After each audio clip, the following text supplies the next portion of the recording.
అనేది ఉందా అని అనిపిస్తుంది. ప్రజాస్వామ్య రాష్ట్ర ప్రజాస్వామ్యం ఉన్న పరిపాలన ఇది అటవిక రాజ్యమా? ఇప్పుడు మీరందరూ పత్రికా సోదరులందరూ ఉన్నా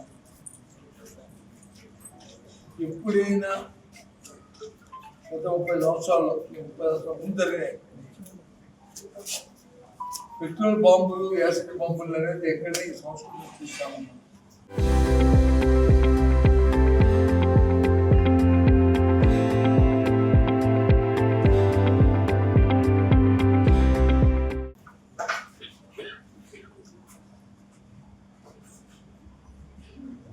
అంటే ఎంత దిగజారిపోయింది ఈ ప్రభుత్వంలో సాధ్యపతులు కానీ లేదు ప్రభుత్వ నాయకత్వం తాలూకు నాయకత్వంలో వాళ్ళ లోపాలు కానీ అవన్నీ తేటతలంగా కనిపిస్తున్నాయి. చాలా ప్రమాదంగా ఇలాంటి రాష్ట్రాలు ఇలాంటి ప్రభుత్వాలు ఉన్నాం. మన ఆంధ్ర రాష్ట్రానికి మన స్వాములైన ఈ ప్రజలకి ఇలాంటి ప్రభుత్వాలు ఉన్నాం. ఎంత దురదృష్టం. ఏదో ప్రతిపక్షం కాబట్టి మాట్లాడుతున్నానే కాదు, దయచేసి రాష్ట్ర ప్రజాతంలో ఆలోచిస్తున్నాను కోరుతున్నాను. ఇలాంటి నీచమైన సంస్కృతి ఇలాంటి వాటిని మొత్తాసు పలకడం, ఇలాంటి కార్యక్రమాలు చేయడం ఇది తగదు.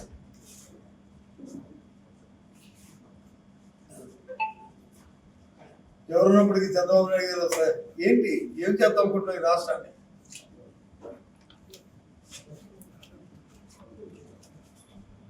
ఏంటి కారణం? ఈ సంఘటనకి ఎందుకు జరిగింది? వాళ్ళు ఏదో ఈ వీధిలో ఉన్న వాళ్ళు ఏదో వచ్చారు, లేదా ఈ వార్డులో ఉన్న వాళ్ళు వచ్చారు, లేదా ఈ సెంటర్లో ఉన్న వాళ్ళు వచ్చారు, ఏదో క్షణి కావాల్సిన ఏదో చేశారు, ఏదో మాట్లాడంటే కాదు. విజయవాడ నుంచి లేకపోతే ఇంకో జగ్గేపేట నుంచో విజయవాడ నుంచో లేకపోతే పక్కన ఉన్న మచిలీపట్నం నుంచో అంత దూరం నుంచి అల్లరి మొక్కలు వచ్చి ఈ రకంగా పెట్రోల్ బాంబులు యాసిడ్ బాంబులు వేసి ఇంట్లో ఉన్న వాళ్ళందరినీ కూడా జరగకూడదు. జరిగితే అంటే మీ ఆలోచన విధానం ఏంటి? అడుగుతున్నాను సార్, అడుగుతున్నాను. రాష్ట్ర ప్రజలందరూ కూడా ఆలోచన చెప్పిన అడుగుతున్నాను. పెట్రోల్ బాంబు వేసి ఒకటి కాదు 2-3 వేసి వాళ్ళు ఇష్టారాజ్యంగా టీవీలో మనం అందరూ చూసాం. కర్రతో కొట్టడం, వీటితో కొట్టడం, వీళ్ళు అందరూ చూసాం. ఈ కాగితాలు కాదు, ఈ కాగితాలు కాదు, ప్రత్యక్షంగా టీవీలో చూసాం. మనం చూస్తే వచ్చి కేసు పెట్టి కేసుకు వచ్చి 80 మంది బెయిల్ ఇచ్చేస్తారా? ఎందుకు పెట్టారు కేసు?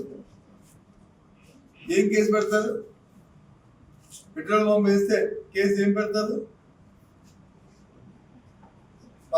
ఇంట్లో ఉన్న వాళ్ళందరి మీద వాళ్ళు వచ్చి రక్షించుకోవడానికి లేకపోతే వాళ్ళని రుజుముట్టడానికి వచ్చేసే కార్యక్రమం కదా అది 304 కదా.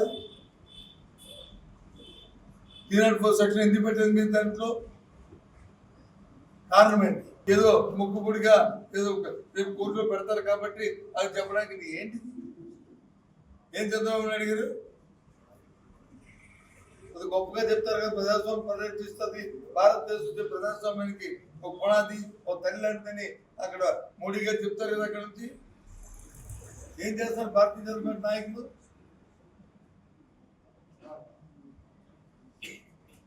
పెద్ద కబుర్లు చెప్తారు కదా డిప్యూటీ సీఎం. ఏం చెప్తారు పవన్ కళ్యాణ్ దీనికి సమానం?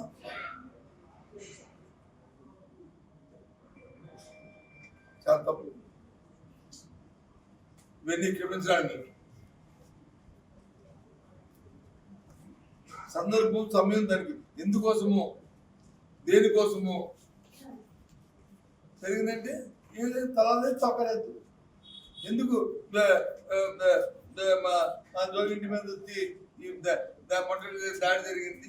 ఎందుకోసం పెట్రోల్ పంపులు వేశారు? విజయవాడ నుంచి ఏమొస్తా ఆవశ్యకత ఏమొచ్చింది అని అంటే సమాధానం ఏదో ఆయన వచ్చి ముందు వచ్చి ఎవరో మంత్రులు వచ్చి నీ చిప్పు పోయింది అంటే ఎస్ నేను తప్పమాట. పొరపాటే పత్రిక వస్తాయి.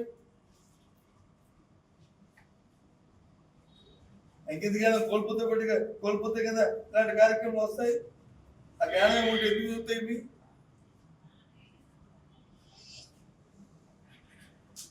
దానికి వచ్చి ఇంటి మీదకి వస్తారా?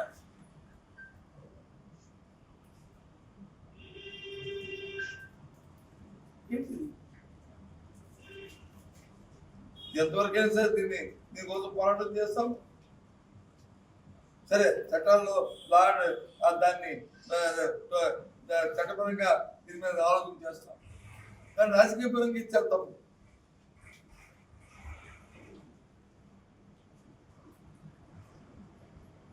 ఒకటి కాదు, రెండు కాదు. ముందు రోజు వచ్చి గుంటూరులో రాంబాబు మీద, మర్నాడు వచ్చి రమేష్ మీద, ఇంటి మీద. అంటే ఎవరు మరి రాజకీయ పార్టీ అంటే మీ పార్టీ మీ తప్ప ఎవరు పొందకూడదు, ఎవరు ఉండకూడదా? ఎవరుకున్నారు?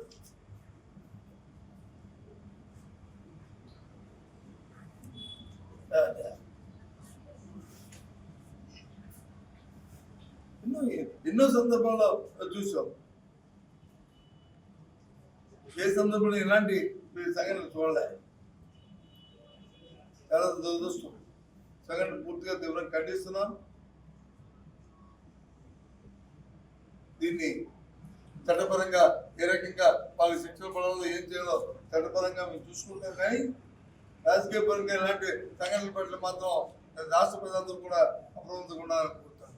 ఈ ప్రభుత్వం చేస్తున్న ఇలాంటి దుర్మార్గ ఆలోచనతో ప్రజా జీవితాలకు ఏ విధంగా ఆటం కలుగుతుందో ఒకసారి పరిశీలించుకోవాలని చూస్తాం అని కోరుతున్నాను.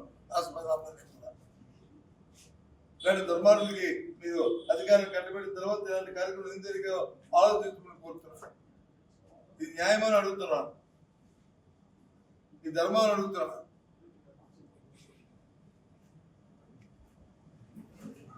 ఇంకో అయిపోయి కూడా చూస్తుంటే ఎవరైతే దాడి చేయడానికి వస్తున్న గోండాలు ఉన్నారో వాళ్ళు పోలీసు కలిసి వస్తున్నారు. పోలీసు వచ్చి గోండాలతో కలిసి రావడం ఏంటండి? పోలీసులు గుండా కలిసి రావడం ఏంటి? ఇది ఎక్కడ చూడలే. వాళ్ళు వస్తున్నప్పుడు ఆ యూనిఫామ్ వేసుకొని వెంటనే అటు నుంచి ఆ యూనిఫామ్ వస్తూ అటు తిరిగి మీరు అందరికి వీళ్ళేం చేయట్టు పెట్టారు. అది పోలీస్ వ్యవస్థ అంటే పోలీసింగ్ అంటే అది తిరిగి కాకుండా వాళ్ళ వీళ్ళకి పరిగెట్టి జోరుగా పరిగెట్టి వస్తున్నారు. దేనికోసం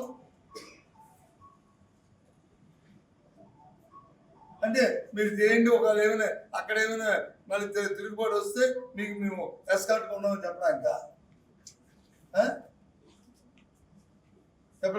పోలీస్ వ్యవస్థ. గోండాలకు వచ్చి ఎస్కార్ట్కి వస్తున్నారు మీరు, గోండాలకు వచ్చి రక్షణకు వస్తున్నారు మీరు. దేనికి? పెట్రోల్ పంపు సంస్కృతి. నేనైతే నా చిన్నప్పుడు అప్పుడు ఇది సమైక దేయాంత ఉద్యమం వచ్చింది. ఆ మూమెంట్ లో చూశారు. నేను 10th క్లాస్ అవుతాను అలాంటి పెట్రోల్ పంపులు. ఎందుకంటే ఆ ఇమోషన్స్ అప్పుడున్న పరిస్థితుల్లో ఆ టైంలో. ఆ తర్వాత అలాంటి సంస్కృతి మన రాష్ట్రంలో లేదే. మన దగ్గర లేదు, తెలంగాణ లేదు, మూడు రాష్ట్రంలో తెలుగు రాష్ట్రాలు ఎక్కడ లేదే ఇలాంటి సంస్కృతి. మళ్ళీ ఇప్పుడు అప్పుడు చూసాం బిజ్వాడ లాంటిది. ఆ తర్వాత బిజ్వాడ అంటే ఎంతో సంస్కృతి గల పట్టణం. ఎంతోమంది మేధావులు ఇక్కడ నుంచి వచ్చారు, ఎంతో గౌరవ కుటుంబాలు వచ్చి ఇక్కడ ఉంటున్నాయి. అని ఆ తర్వాతగా పేరు మారి ఎంతో హోందాగా ఉన్న పట్టణం ఉన్న ప్రాంతం ఈ ప్రాంతం అంతా కూడా. అలాంటిది వచ్చి ఇలాంటి సంస్కృతి ఏంటి?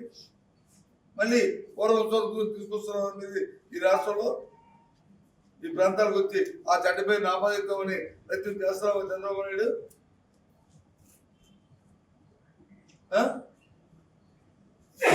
ఏమనుకుంటారు?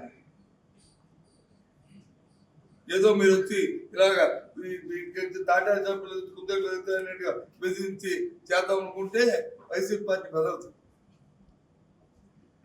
నిన్న రోజున మా అధ్యక్షుడు జగన్మోహన్ రెడ్డి గారు వచ్చి రమేష్ పలకరించినప్పుడు ధైర్యం చెప్పారు కూడా ఇలాంటి సంస్థలు మంచి కాదు, రాజకీయాలు ఈ సాంప్రదాయాలు మంచి కాదని చెప్పారన్నా.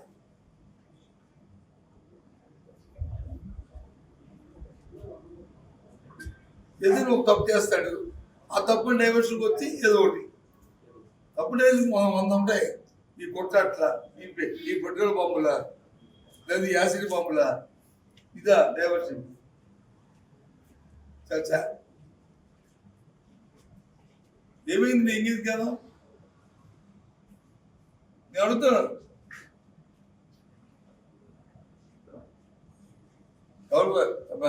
మా రమేష్ వచ్చి ఆ మంత్రికి వచ్చి చెప్పిపోయింది, మంత్రికి కాదు చంద్రబాబుకి చెప్పిపోయినట్టు. అసలు ఇలాంటి కార్యక్రమాలు చూస్తుంటే జ్ఞానం కోల్పోయిన ఈ ప్రభుత్వం 4000 పెట్టారు, పెట్టారు 10 పెట్టారు, 2-3 పెట్టారు. పక్కన 0 పెట్టకుండా కావాలి. అంత దుర్మార్గమైన ప్రభుత్వం 2-3 కాదు 20-30 పెడితే అడిగైపోయింది. పప్పులకేది పెట్టడానికి ఒక మంచి ఆలోచన లేదు మనుషులకి.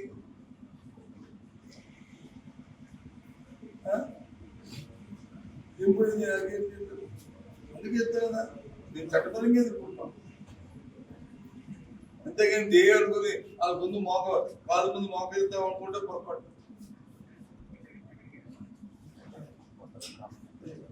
కానీ సెకండరీ మాత్రం చాలా దురదృష్టం, క్షమించడానికి రాష్ట్ర ప్రజలు అందుకే కోరుతున్నాను. ఇలాంటి బాంబుల సంస్థలు మంచిది కాదు. పెట్రోల్ బాంబులు యాసిడ్ బాంబులు వేసి ఉన్న వాళ్ళందరూ ఇంట్లో ఉన్న వాళ్ళందరినీ అంతమాత్రం ఒక దుర్బుద్ధితో ఇలాంటి కార్యక్రమం చేయడం వారి పైనుంచి వచ్చి క్షణికావేశంతో చేసేది కాదు. ప్లాంట్గా ఆర్గనైజ్డ్గా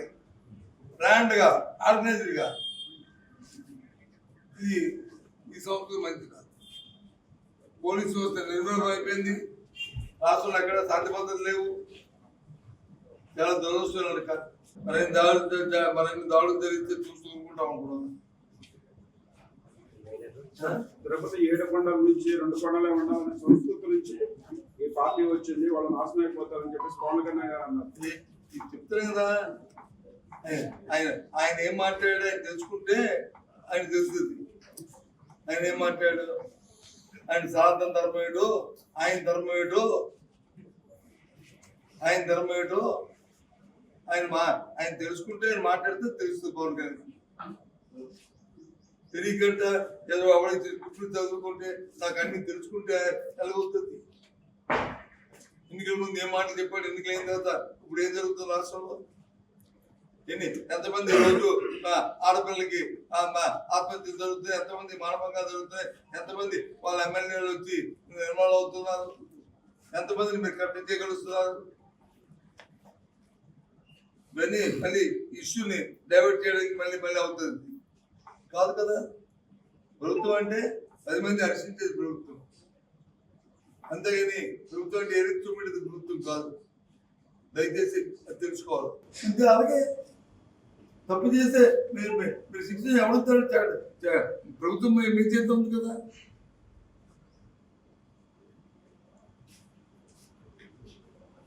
చేయొచ్చు కదా.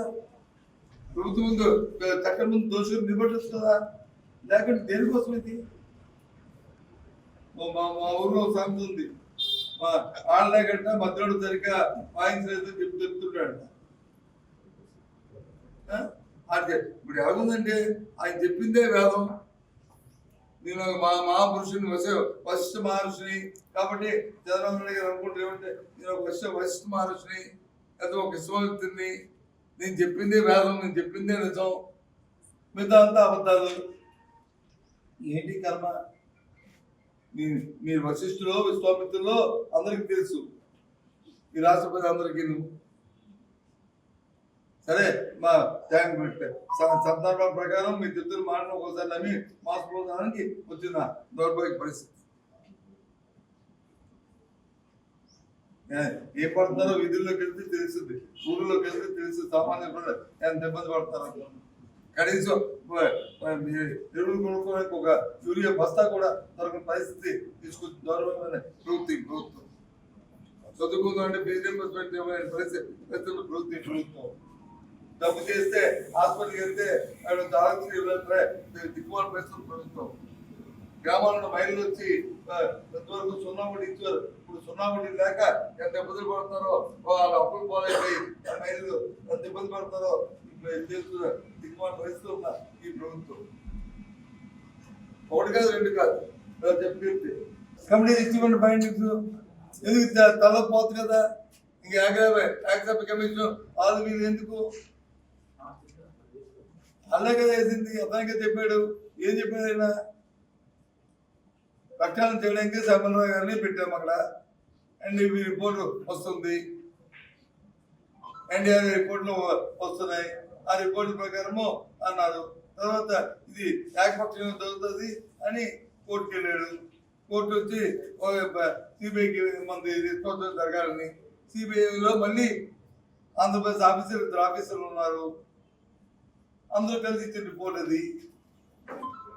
వాళ్ళ రిపోర్ట్లో మీకు అర్థమైన భాష అది, మాకు అర్థమైన భాష ఇది, మీరు బయలుదేరం చేసేయండి. అందులో జంతుకు ఉందా లేదా అని తెలిసిపోద్ది. ఆ దేవదేవుడిని ఎందుకు రోజు అది ప్రధానం తిరిగినప్పుడు ఇవన్నీ తీసుకొచ్చి మరి గుర్తు చేస్తారు? చాలా దుర్మార్గం కాదా ఇది?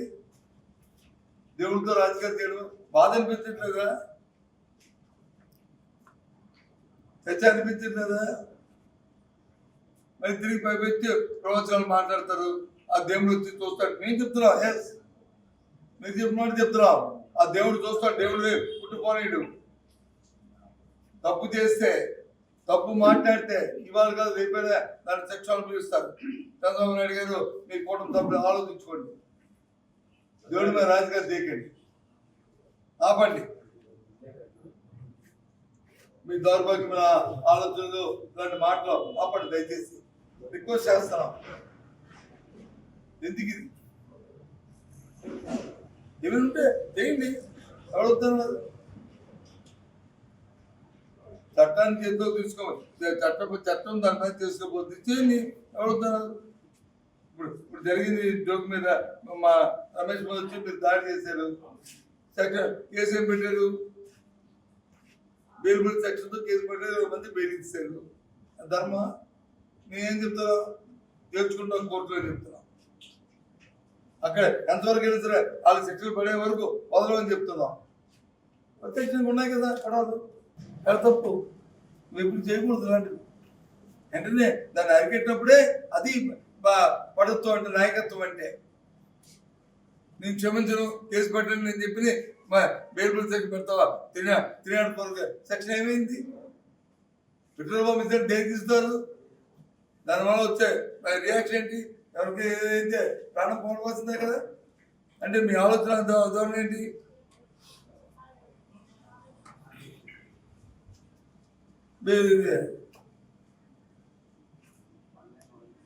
ఎవరు చెప్పమన్నాడు? ఎవరు చేయమన్నాడు?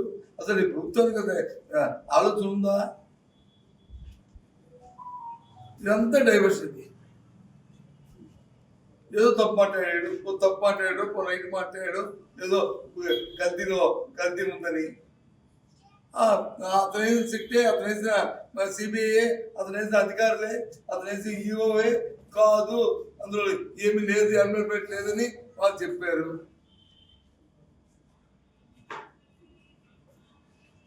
దాని డైవర్షన్ కోసం ఇవన్నీ కూడా, దాని డైవర్షన్ కోసం పెట్రోల్ పంపులు ఉపయోగిస్తావు. దాని డైవర్షన్కి ఇంకో ఆలోచన లేదు నీ చేతిలో, మీ మైండ్లో. యాసిడ్ బాంబులు వేస్తారా? మీ మైండ్ మీకు ఆలోచన లేదా? ఇదేనా తప్పు కదా? ఇలాంటి పనులు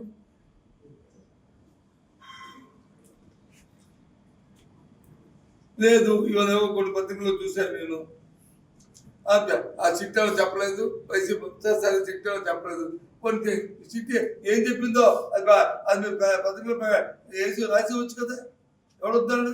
ఇదిగో ఈ వాటికి జరిగిందని అందరూ ఆంధ్రప్రదేశ్ రాష్ట్ర ప్రధాని చదువుకున్న వాళ్ళే కదా, మన జ్ఞానం ఉన్న వాళ్ళే కదా, అందరికీ ఇంగ్లీష్ వచ్చు కదా, అందరికీ భావం తెలుసు కదా, తెలుసుకుంటారు.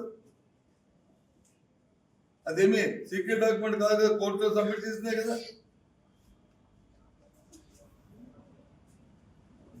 ఆ దేవదేవుడిని తీసుకొచ్చి ఎందుకు ఆ 10 నెలల్లో పట్టిస్తారు? దానికి డైవర్షన్ కోసం ఇలాంటి బాంబులు ఉపయోగిస్తారా? ఈ బాంబుల సోర్స్ ఎక్కడిది? ఏంటిది? చాలా దురదృష్టం కాదు.